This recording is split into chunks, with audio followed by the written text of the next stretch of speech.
Ma question s'adresse à Madame Taubira.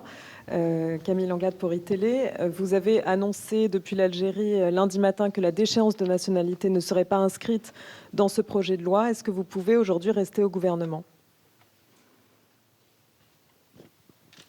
Dois-je comprendre que, comme ça a été le cas pendant 3 ans et demi, c'est vous, les journalistes, qui êtes chargés de la composition du gouvernement? Je pense que nous y aurons droit jusqu'au bout. La situation est grave. La seule fois où je me suis exprimée sur la déchéance de la nationalité, puisque c'est de ça qu'il s'agit, la seule fois où je me suis exprimée, je n'ai pas hésité à dire que ceux qui retournent leurs armes contre leurs compatriotes s'excluent eux-mêmes de la communauté nationale. Il demeure que ce que j'ai eu l'occasion d'ajouter, c'est que ce sujet concerne le droit du sol. En tout état de cause, dans la situation actuelle, ce qui est important, ce n'est pas ma présence ou non au sein du gouvernement, c'est la capacité pour le président de la République et pour le gouvernement de faire face aux dangers auxquels nous sommes confrontés et d'apporter les réponses les plus efficaces. La parole première est celle du président de la République. Elle a été prononcée au Congrès à Versailles. La parole dernière est celle du président de la République.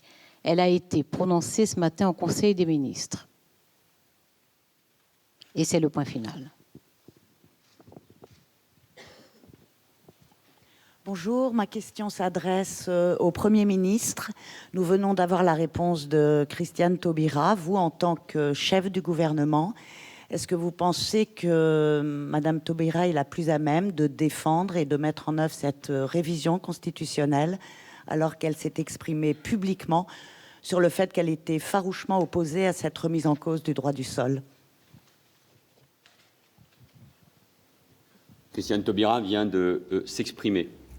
Dans ces moments-là de gravité, ce qui compte, c'est l'unité, la cohérence et la cohésion. Comme vient de le dire la garde des Sceaux, le président de la République s'est exprimé devant le Congrès, devant les représentants de la nation, je le soulignais, et donc devant nos compatriotes. Il a pris des engagements. Ces engagements ont fait l'objet d'un avis du Conseil d'État. Nous avons décidé, avec le président de la République, et nous avons décidé lundi soir, de suivre point par point toutes les propositions, les avis, l'avis du Conseil d'État, aussi bien sur la constitutionnalisation de l'état d'urgence que sur la déchéance de nationalité.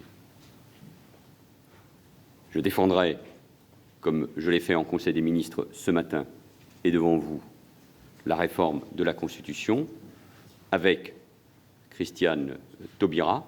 C'est son rôle au sein du gouvernement comme garde des Sceaux, et nous défendrons ensemble ce texte devant le Parlement. Chacun